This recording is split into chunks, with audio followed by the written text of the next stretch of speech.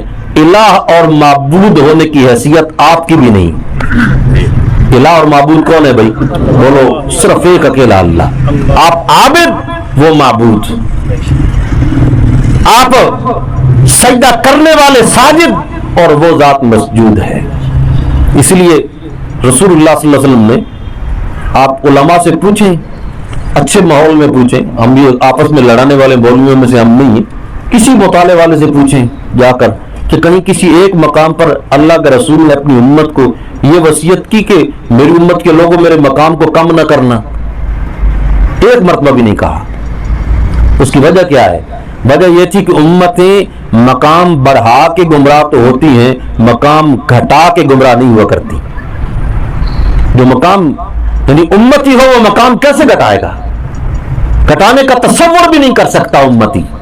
اس لیے ایک مقام پر بھی آپ نے یہ نہیں فرمایا لوگوں میرے مقام کو گھٹانا مت، لیکن یہ آپ نے فرمایا لوگوں میرے مقام کو بڑھانا مت. یہ آپ نے کہا. صحیح مسلم کی روایت ہے، لا تطرونی کما اطرت النصارى عیسیٰ، فرمایا لوگوں میرے مقام کو اس طرح بڑھا نہ دینا جس طرح عیسائیوں نے حضرت عیسیٰ علیہ السلام کے مقام کو بڑھا دیا تھا. عیسیٰ علیہ السلام کو اللہ کا بیٹا ثابت کرنے لگے، عیسیٰ علیہ السلام کو 3 خداؤں میں سے ایک خدا ماننے لگے. کما اطرت اليہود عزیر، اور جس طریقے سے یہودیوں نے حضرت عزیر علیہ السلام کو بڑھا دیا تھا اور حضرت عزیر کو اللہ کا بیٹا کہنے لگے اور ان کو خدا اور معبود سمجھنے لگے. فرمایا لا ترفعونی فوق منزلتی، اور لوگوں مجھے میرے مقام سے مت بڑھانا. التی انزلنی اللہ تعالی، جس مقام اور رتبے پہ اللہ نے مجھے رکھا ہے مجھے اسی پہ رہنے دینا. انی انا عبد اللہ ورسولہ فقولوا عبد اللہ ورسولہ، اور لوگوں میں اللہ کا بندہ اور اس کا رسول ہوں تو تم بھی کہو اور مانو کہ محمد اللہ کے بندے اور اس کے رسول ہیں صلی اللہ علیہ وسلم. الہ اور معبود نہیں. الہ بنانے سے آپ کی شان بڑھ جائے گی. بھائی کسی کے اندر ایک چیز ہے ہی نہیں، اگر اس کے اندر خواہ آپ کسی جاہل آدمی کو، جو آدمی بالکل جاہل، اس کو کہو مولانا صاحب، آپ اس کا مذاق اڑا رہے ہیں یا اس کی تعریف کر رہے ہیں؟ یہ تو مذاق اڑا رہے ہیں آپ اس کا. بھائی اللہ کے سوا کوئی معبود نہیں. یہی سبق ہے محمد عربی کا صلی اللہ تعالی علیہ وسلم.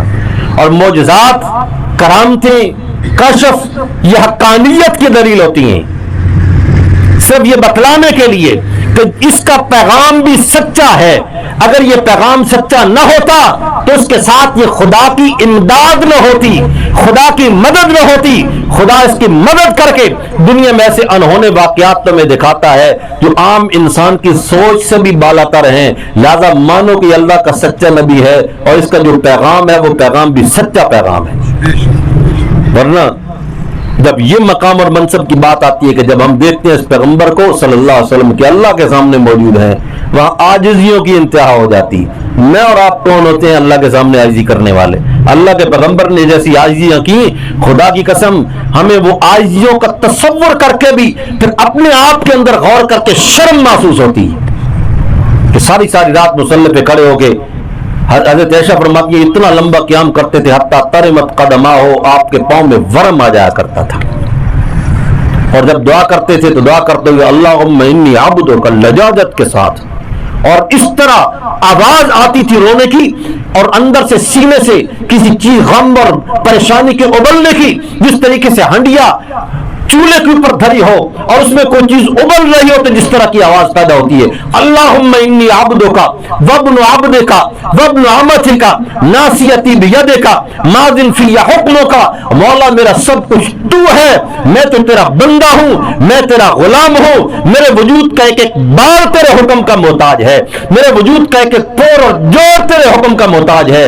میں اپنی مرضی سے کچھ بھی نہیں کر سکتا، کائنات میں جو کچھ ہوتا ہے اس میں صرف تیری مرضی چلتی ہے. یہ اللہ کے پیغمبر کی تعلیم ہے. تو تیسرا درجہ یہی تھا اطاعت بھی کرنی چاہیے. ایمان بھی ہو محبت بھی ہو اور اطاعت بھی ہو. جو پیغام اللہ کے رسول نے دیا اس پیغام کو ماننا چاہیے نہیں ماننا چاہیے. آخری عمر میں بھی آپ بالکل آخر میں آپ کو یہ فکر ہے, آپ اس فکر میں لعن اللہ الیہود والنصارى اتخذوا قبور انبیائہم مساجدا, اللہ رب العزت یہود اور نصارہ پہ لعنت کرے کہ جنہوں نے انبیاء کی قبروں پہ سجدے شروع کر دیے تھے.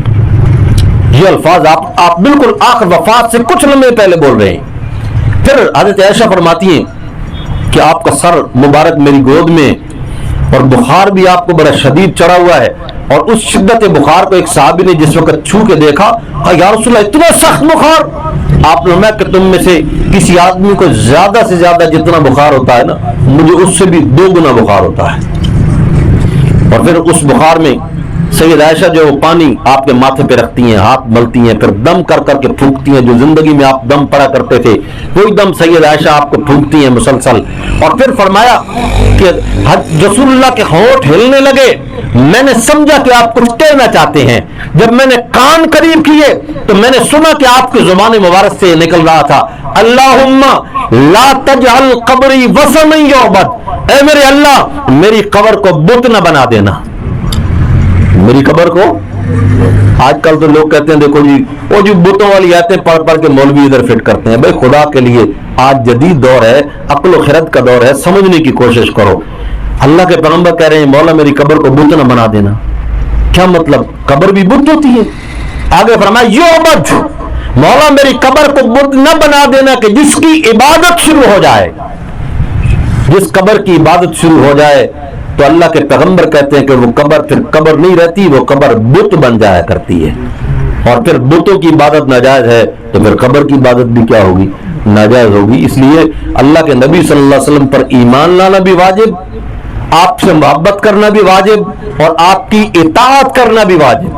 اور زندگی کے سارے ماحول میں, خوشیوں غمیوں میں ہر وقت یہ جاننا چاہیے, پوچھ پوچھ کے چلنا چاہیے کہ یہاں اللہ کے رسول کا حکم کیا ہے, یہاں شریعت اسلامیہ کا حکم کیا ہے. اللہ مجھے بھی آپ کو بھی ہم سب کو دین اسلام پہ قائم و دائم فرمائے, اور دین و اسلام کی حقیقی برکات سے ہمیں اللہ رب العزت بہرور فرمائے. وما علینا الا البلاغ المبین. الحمدللہ رب العالمین والعاقبۃ للمتقین والصلاۃ والسلام علی سیدنا محمد وعلی صحبہ اجمعین. رب اغفر وارحم وانت خیر الراحمین. اللهم اعنا على ذکرک وشکرک وحسن عبادتک. ربنا لا تزغ قلوبنا بعد إذ هديتنا وهب لنا من لدنك رحمة إنك أنت الوهاب. اللهم إنا نسألك العفو والعافية والمعافاة الدائمة إلى يوم القيامة. یا الہ العالمین تمام حاضرین مجلس کے صغیرہ کبیرہ گناہوں کو معاف فرما. یا اللہ ہم گناہ گار ہیں, سیاہ کار ہیں, ہمیں اپنے گناہوں کا اعتراف ہے, اپنے گناہوں کی طرف دیکھ کے یا اللہ ہم خوف زدہ ہیں, لیکن تیری رحمت سے بڑے پر امید ہیں. یا اللہ اپنی رحمت سے ہمارے گناہوں کو معاف فرما. یا اللہ ہمارے جنگ آلود دلوں کو اپنی رحمت کے پانی سے صاف فرما. سچی توبہ کی توفیق نصیب فرما, جو آپ کے قرب کا ذریعہ بنے, آپ کی محبت کا ذریعہ بنے, آپ کی ولایت کا ذریعہ بنے. اپنے نبی حضرت محمد الرسول اللہ صلی اللہ علیہ وسلم سے سچی محبت نصیب فرما. آپ کے نورانی طریقوں پر چلنے کی توفیق نصیب فرما. یا رب العالمین بدعات سے اجتناب کی توفیق نصیب فرما, ناجائز رسومات سے اجتناب کی توفیق نصیب فرما. یا اللہ جو لوگ اپنے دلوں میں جو جائز حاجت لے کے بیٹھے ہیں, یا اللہ آپ ہی ہیں حاجتیں پورے کرنے والے. یا رب العالمین ہر ایک کی جائز حاجت کو خزانہ غیب سے پورا فرما. یا رب العالمین جو لوگ رزق کی تنگی میں مبتلا ہیں انہیں حلال فراخ رزق نصیب فرما, اور حلال مصارف پہ خرچ کرنے کی توفیق نصیب فرما. یا رب العالمین جو لوگ قرض دار ہیں ان کے قرضوں کا خاتمہ فرما. یا رب العالمین جو بے اولاد ہیں انہیں ایک سال اولاد نصیب فرما. جنہیں آپ نے اولاد نصیب کی انہیں اپنی اولاد کے فتنوں سے محفوظ فرما. دنیا آخرت میں ان کی اولاد کو اپنے والدین کے لیے آنکھوں کی ٹھنڈک بنا. یا رب العالمین جو مؤمنین مرد اور عورت دنیا سے رخصت ہو چکے, ہمارے بھائی, ہمارے عزیز و اقارب, ہمارے رشتہ دار جتنی دنیا سے رخصت ہو چکے, یا رب العالمین نے اپنی جوار رحمت میں جگہ نصیب فرما. یا رب العالمین انہیں جنت الفردوس میں اعلیٰ سے اعلیٰ مقام نصیب فرما. یا رب العالمین اسلام کا بول بالا فرما. جہاں جہاں دین اسلام کے لیے کام ہو رہا ہے, خدمت ہو رہی ہے, یا اللہ سب کی خدمتوں میں اپنی مدد و نصرت شامل فرما. یا اللہ ہم سب کو اخلاص نصیب فرما, علم نافع نصیب فرما, رزق واسع نصیب فرما, ہر بیماری سے شفا نصیب فرما. ربنا تقبل منا انك انت السميع العليم وتب علينا انك انت التواب الرحيم. وصلى الله تعالى على خير خلقه محمد وآله وصحبه اجمعين. آمين برحمتك يا ارحم الراحمين.